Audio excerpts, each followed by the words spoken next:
Hello, hello, hello, hello. My name is Shay, and welcome back to my channel. It has definitely been a hot minute, and I have excuses. I'm not going to explain them now. Bottom line, I had COVID, and then I got busy, and I was looking for a new place to record because the one that I was using before was failing me. So, yeah. That is the reason why I never finished Loki. I mean, I watched Loki, but I never finished the reactions because, yeah, it was awful. Anyways, today I'm here to talk about the wonderful slash frustrating slash obsessed show called Miraculous Ladybug. Um, I spent most of today binge watching the last couple episodes. A few of them I have seen before in when they first were released in um, English sub.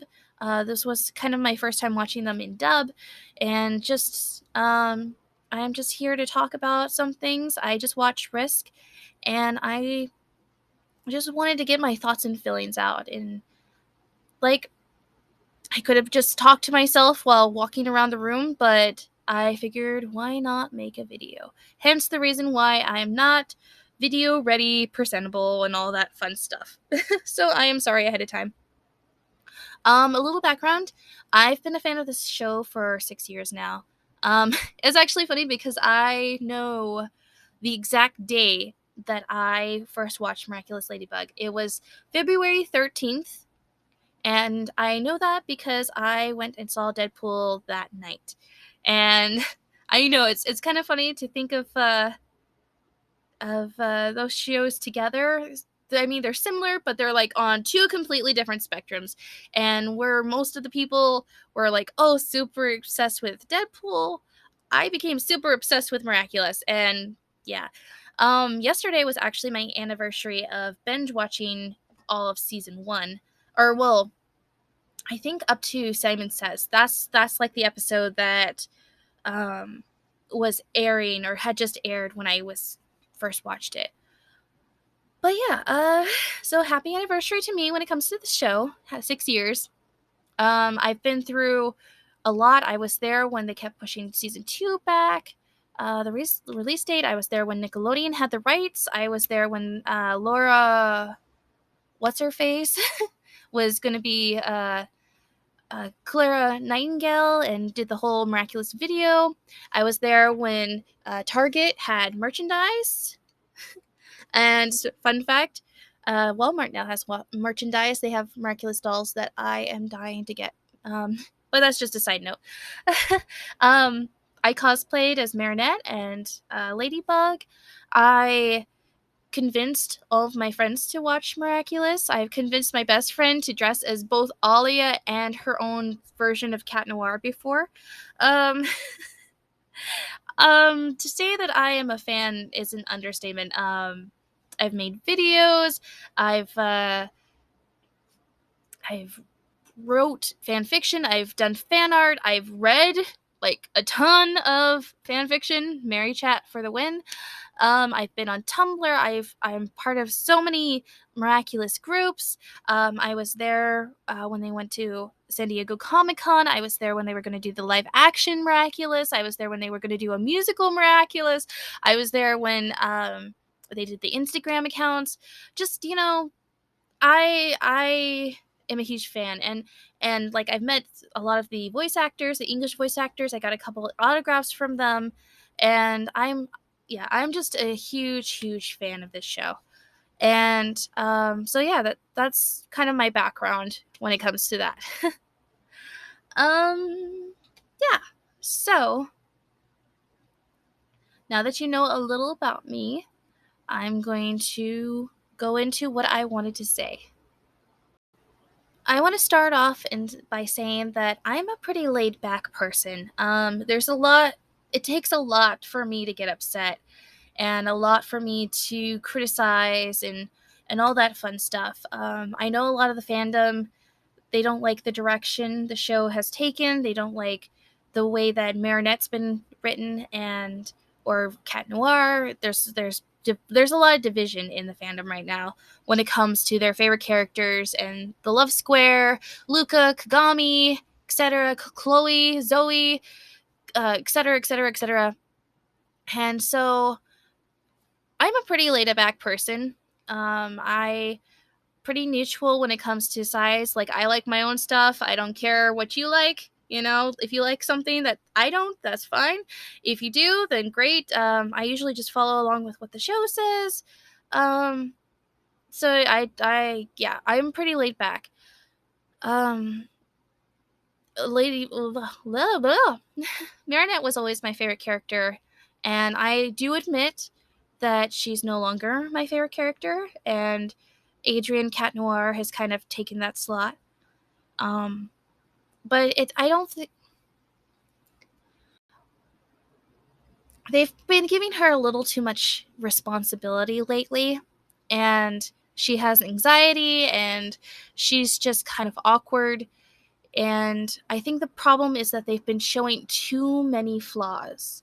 And as someone who is supposed to be this hero and has all this responsibility on her, I think that they haven't really showed it well. But she is just a teenage girl. She's only 14, and she has all this responsibility on her. And so I understand where they're coming from and what they wanted to showcase. And I think they have gotten better when it comes to her obsession on Adrienne. Like, it's no longer creepy stalker like it was in the early seasons. I mean, there are sometimes, she gets a little there, but I think overall she's gotten a bit better, especially now that she has help from her friends and probably experience from Luca too. Um, and then there's like all this heat when it comes to Adrian too, with his rage and his feelings for Ladybug and the fact that he can't seem to let go of it, and how this whole, like, I don't know how to describe it, his feelings left out and hurt over Ladybug. There's a lot of people who don't like that. I personally love that storyline, and I'm really disappointed. Well, I'll get to it. Anyways, there's a lot of criticism and there's a division in the fandom basically. And so, like, I'm pretty neutral when it comes to certain things. Like, I do acknowledge some flaws, and I do acknowledge some writing that I particularly don't like. But overall, I'm pretty chill. However, I'm going to start off on probably my biggest critique, and that would be Chloe. Um, so with Chloe, season 1, she's your typical cliche bad girl, mean girl who goes against Marinette and is just a snob and no one likes her, and you don't like her. Like, she's just kind of annoying and she's just there, and she's a cause for Akuma's. Okay. Cool. There's a catalyst for it, for Hawkmoth. Season 2, things start to change. You see that there's a little bit of humanity behind that mean girl facade. There's a heart there. There's something in there, and they even address it in the episode Zombie Zoo, where she shows that sensitive side, that heart inside her, and she apologizes and she takes her actions. She I don't know how to words right now because I this is not scripted at all. um she takes responsibility for her actions, and she apologizes, and you see the soft side of her, and you see that there's something worth saving there. You see there's a heart, and they address that by having Marinette realize this as well, and that by being a good example, maybe that will help Chloe. And me, along with a lot of the people in the fandom, thought maybe this would be a start of a redemption arc. Maybe this will be the start of showing Chloe to be worthy of the Be Miraculous. They did use her as an example of what not to do when it comes to the miraculous. And I actually appreciate, the Queen Bee arc that they did, because it showed, like, the selfish Chloe, what she would do with the Be Miraculous. And then it started kind of showing her as what she would do as a hero. And we got to see her develop a little bit more in the season 2 finale when they entrusted her with the Be Miraculous. I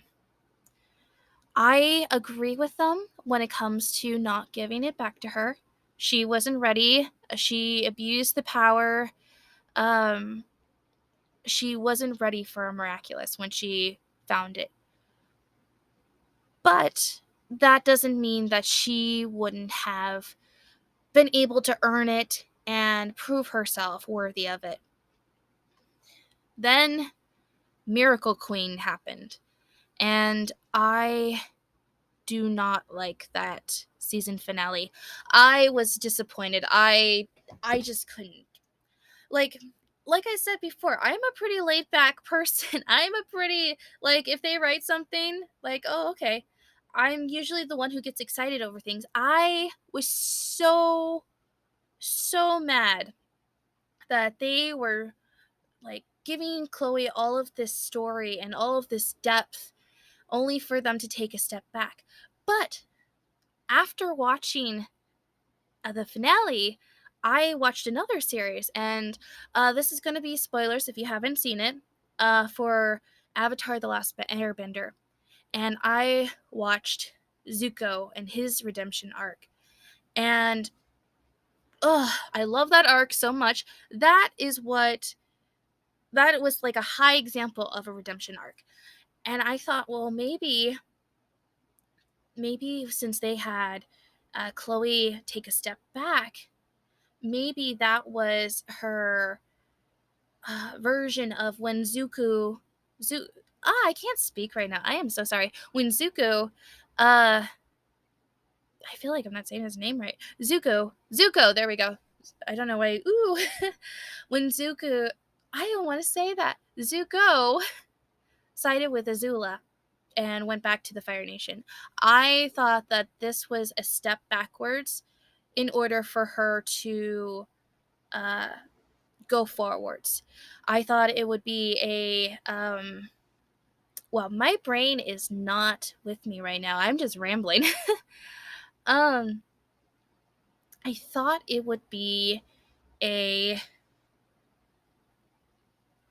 insert word here. If you know the word I'm thinking of, good for you. You can put it in the comment section. I don't know.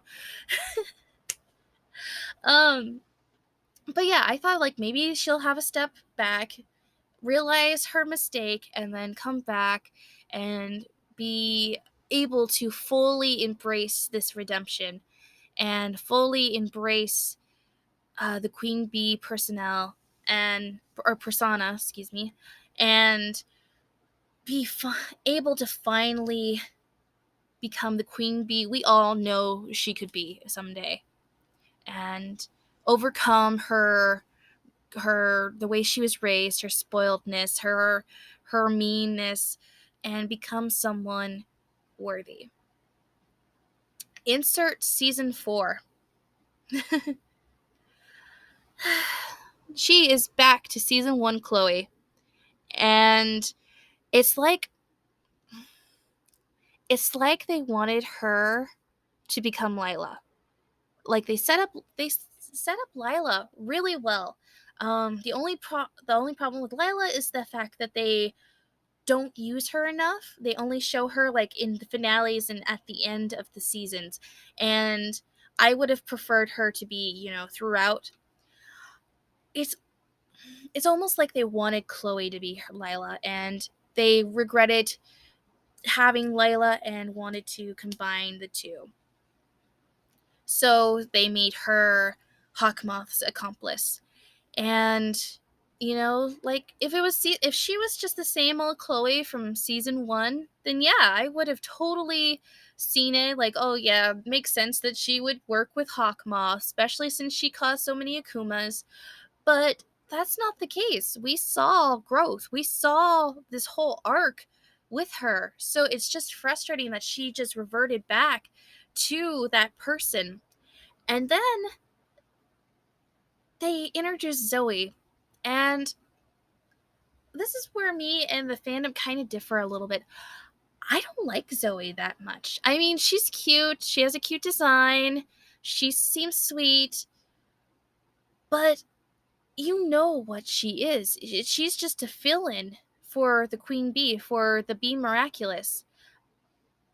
But it's just like a random sister. It's like they kind of got lazy and they thought, well, we want Chloe to be back to the way she was before, so let's write in a character and maybe that will satisfy the fans. Like we got one episode with her and then suddenly she has a miraculous. Like it just, we don't know her. We don't know anything, really anything about her. We only know what she said and what she showed us, and she confessed that she lied about who she was, and that she's an actress. She is the good version of Lila, basically. Like she, I don't know why. I just don't trust her. I know it's crazy, but like she's a little too nice, a little too sweet. And the fact that we know that she's, this actress and stuff, it just, I don't trust her at all. And I don't think that she should have gotten the Be Miraculous. And with them introducing her, I thought, well, maybe this would restart Chloe's redemption arc. Maybe by having a sister, she'll finally have that love that she's always wanted, or the attention, and have someone who sees her and believes in her in the way only really Adrian has seen her. Or, well, not even Adrian, actually. He wants her to be nice, and it just, yeah, it's just frustrating with what they've done with her character, and it just makes me so mad that they just easily replaced her when they built so much. And yeah. I can rant all day about Chloe, and just, I have a little hope, just a little, that season, what season are we on? We're on season 4, right? Season 5, we might get something from Chloe. Fingers crossed.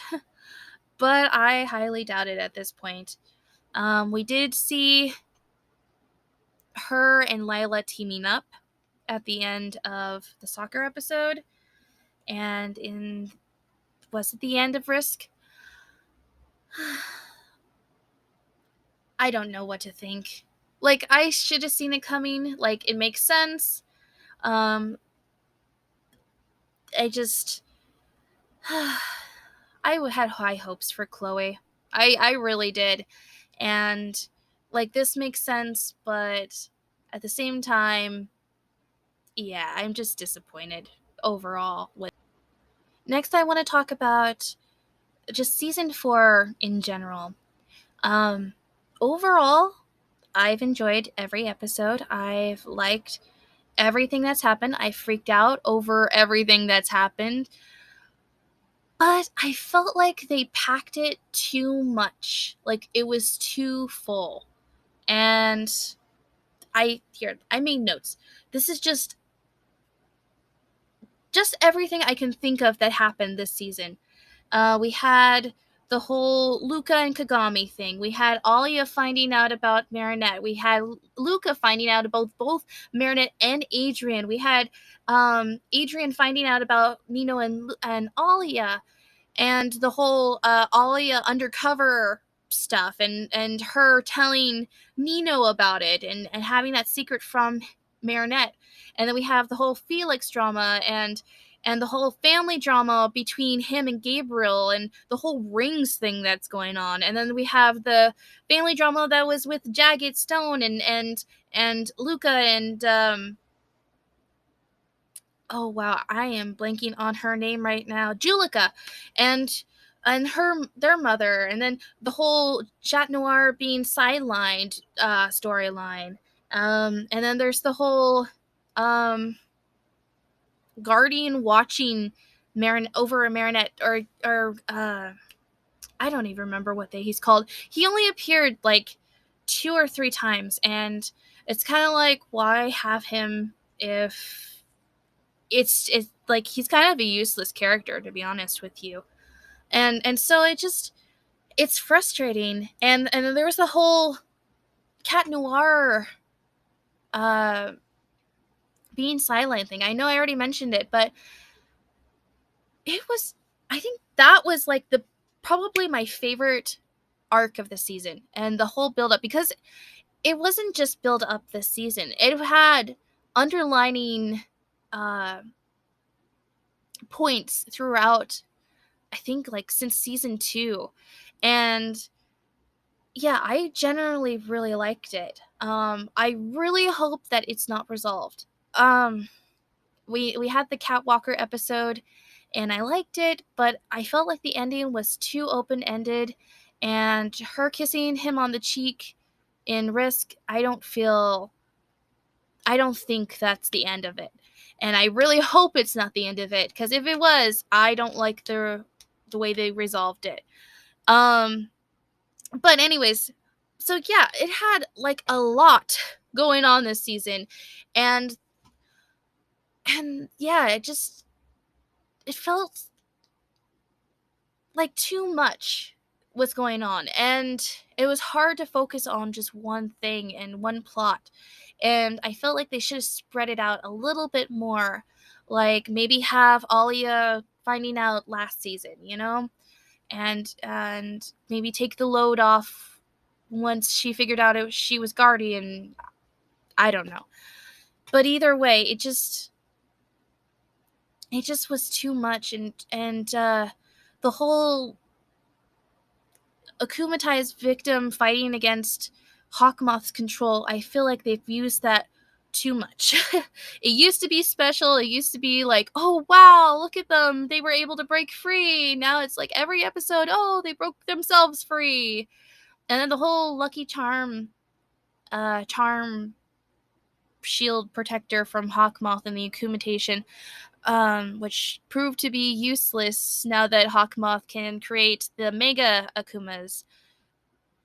It feels like a lot of plot points they placed in the season, only for it to be kind of useless now.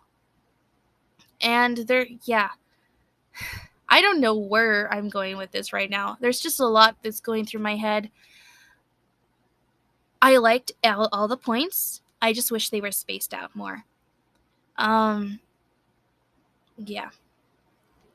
I enjoy the story that they're writing, but some of the stuff I feel like they could have either waited on, or they waited too long to do. When it comes to the whole Felix, Gabriel, and Adrian thing, I'm going to save that for when I talk about the finale. But before then, I want to talk about the second to last episode, the one that's leading up to the finale, the soccer one. I don't remember the name of it right now. The one where Chloe is her own team, and she and waits for Hawkmoth to akumatize her and all that fun stuff. Again, I am frustrated with Chloe. I am happy that she's still able to break hold of his control. But it also makes me really worried about what's the future of her character, especially now that she's in league with Lila. But I'm going to continue that when I talk about Risk. I liked the episode. I liked the whole soccer thing. I don't like what they did with Sabrina, Ivan, Mark, and Nathaniel. All previous holders had their own solo episode where they showed that they were worthy of this miraculous that they had and were able to be focused on. And I I didn't like what they did.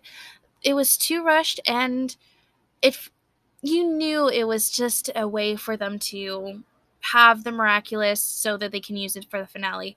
Because if it wasn't, I feel like this would have been a Sabrina episode with her liking soccer and her eventually getting the dog miraculous.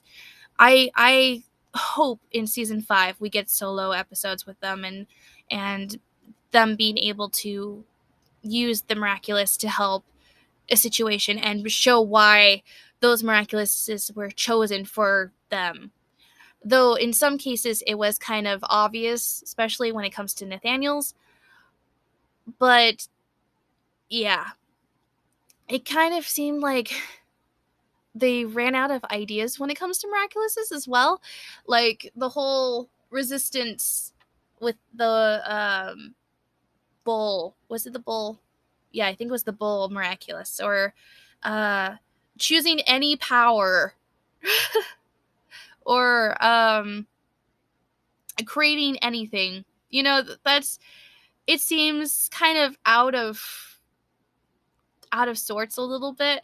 Like they seem like they're out of ideas of what powers to use, and so they just like, oh, this will help in this thing. Retrieve any ball. That seemed a little weird. Yeah, and Nathaniel seemed a little out of character too, because especially since when we were introduced to him when he was creating the comic book, when he was crushing on Marinette, he was a superhero. He was dreaming of being a superhero and saving Marinette. So the fact that he didn't want the miraculous seemed a little bit of out of character for him. And that whole not playing soccer, just all of their plot lines seemed a little weird. And then, like, Ivan not wanting to hurt anyone, I like that. That was cute. And I can see that as a potential solo episode as well. And so it just seemed like they threw that in there just to throw it in there so they have the miraculous for the finale, but they really should have had their own solo episodes. And yeah, or they should have stopped giving out miraculouses, like maybe saved it for later on, especially since I think we have overall we're going to have 6 seasons. We've almost officially gave out every miraculous we've had so far. The only one left is Alex with the bunny, and yeah, I don't know where they're gonna go with it now, especially if this is going to be Gabriel's last episode with Hawkmoth. Yeah, it's I don't know. I'm just thinking, and I'm going to just move on. Risk was such a good part 1 of this finale. I didn't want it to end. It was so good. I'm kind of mad because I thought that the full finale was already out, and then I realized after I watched part 1 that I have to wait a week for part 2. So yeah, I'm a little sad about that because I want to watch part 2 now. So much is going on, and I am loving it. Yeah, the whole Felix plotline, the whole build-up and him finding out about Gabriel and being Hawkmoth, and just everything about it is so interesting. And I love the fact that they brought Felix into the show. If Adrian does renounce Cat Noir, or if there's any other miraculous that comes into play, because we know this isn't the only miracle box. There are other miraculouses. I would like to see Felix be a miraculous holder. And not as a villain, but as more like a vigilante type. You know, more like a Batman, you know? But I do have some predictions. With the fact that they are setting up Felix knowing who Gabriel is and knowing who Hawkmoth is, and him knowing about the butterfly and the peacock miraculous, are they setting up for him to become the next holder? Is he going to be the next Hawkmoth? Or are we going to go on the other side and have Lila and Chloe become the next butterfly and peacock holders? Either way, I think Lila will get either the peacock or the butterfly. Honestly, I'm leaning towards the butterfly. I think she's gonna become the next Hawkmoth. But who's going to be the peacock? Is it going to be Felix or is it going to be Chloe? Right now, with the way that they have done Chloe's character, I feel like she's going to be the next peacock. But the thing is that they did set up that little humanity in her. So, and we've seen it both in her and in Felix. So it's kind of like, which one? Like, I can see both of them denying it and turning to the good side, you know? It's hard to say, or taking the miraculous and betraying Lila, you know? It's hard to say. And then there is the big theory that's been going around for a long, long time now. One that I have been denying and hoping to be false, but evidence has been stacked against me too much, and rewatching it,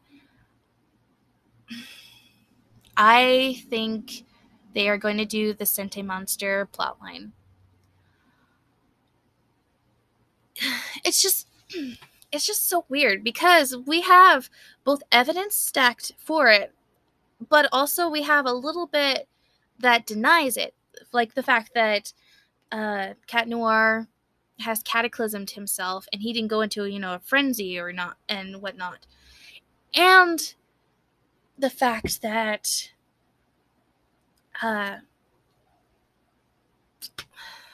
can't words right now. Felix is also controlled. So, but there are 2 rings, and Natalie has one, and Gabriel has one. So, I suppose, like, maybe one controls one son and one controls the other. It's so hard to say. I don't like the idea. Like, I don't like the idea of him not being real, especially since, he's been through so much, and for him to ultimately be just, something that can be poofed out of existence or be, yeah, it feels cheap. I don't know. I don't like this idea. But it would make an interesting twist that in this reality that Hawkmoth wants to create, this wish, he restores Emily, of course, but also he creates it so Adrian is real. Like, he is not a Sente monster. He is his own person. And I think that would be cool. However, like I mentioned before, there are other Miraculouses. There are other jewels that we've not explored yet. Could it possibly be that those rings are a Miraculous? But it does. But the Sente monster thing, it makes more sense. And then I had that thought that Gabriel was trying to control Adrian in Risk when it was actually Felix, and Felix obeyed, not Adrian. And so, like, could it possibly be that Adrian is real, but, like, maybe the white shirt he wears is a Sente monster that forces him to obey because he has to wear that basically everywhere. But then I remember that he also has to be, or he also wore other outfits before, but, it's like, why all the white, Gabriel? Um, so yeah, it's just hard to really say, but I think they're going in that direction. It makes me sad. I'm not the hugest fan of this theory. I'm not the hugest fan of the plot point, but if they make it interesting, if they make it into like a plot twist about like maybe the real reason that he wanted to save Emily was because maybe Adrian is poofing out of existence or something, and she's the only one who can stabilize him or something like that, or just a plot twist like that. Maybe it would savage it, but overall, I'm not a huge fan of that theory. But if they do it right, it might change my tune on it. And the more I think about it, the more accepting I am, and the more excited I am about it. Though I do dread the outcome. um, yeah, I don't know what to expect. We have this giant monster, the Strike Back. And was I the only one who thought of Empire Strike Back? If they don't do a reference to it, especially the Hoth scene with the cable around the legs, I will be disappointed. um, my prediction: all of the miraculous holders are coming to fight this. Probably Alia would come out of retirement as the fox. Um, reveals maybe Luca revealing that he knows the identities. Maybe I feel like there's a betrayal going to happen, probably by Alia because she told Nino about the fox, or maybe by Nino because he told Adrian about Alia and him. So it's really hard to say. I don't want to think that Luca will betray them. But it's hard if there's a he knows both their identities, and that's like a hugely dangerous, and that's the reason why they can't know their identities to begin with, because if one knew the other identity, Hawkmoth can get both Jules, and if they find out that Luca knows who both of them is, it kind of yeah, it's dangerous. And we saw in the trailer that Alex will probably get her time travel miraculous, so maybe we'll have another time travel adventure, kind of like Chat Blanc or the 100th episode. Yeah, it's just hard to really say what to expect. And that whole crack with Emily in her case, and are Adrian and Felix sentient monsters? Is one of them gonna who's gonna be the next one in line for the miraculous? Is this Gabriel's last time as Hawkmoth? Um, maybe Natalie will take the reign. Who knows? Nobody knows. But you can see that he's getting frustrated and that he is close to giving up. So, fingers crossed. It would be nice to have a new villain, to be honest, a new uh, villain with a different motivation. And the fact that Marinette's made so many enemies and so many people who are twisted, it's easy to see one of them become the next villain, the next overarching uh, person that will be a nemesis for Cat Noir and Ladybug. Or should I say, Ladybug and her team. Sorry.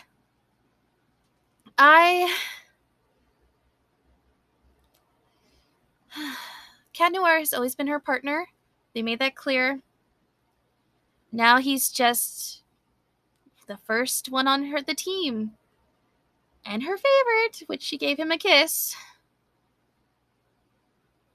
They should have been co-guardians. That's yeah. Not even going to go to there. I probably have been rambling about this for too long, but yeah, I just overall, I am super excited about the finale. I do have some critiques. I can't even process, everything that's happened. I'll probably have to do a rewatch. And I haven't even touched Ladybug and Cat Noir's whole love situation that's going on. And yeah, I am excited, and I can't wait to see what happens. And Plague is amazing. Camembert is the best cheese, and may all your cheese dreams come true. Thank you for listening to my rambles. This has been Shayla, and I will see you later.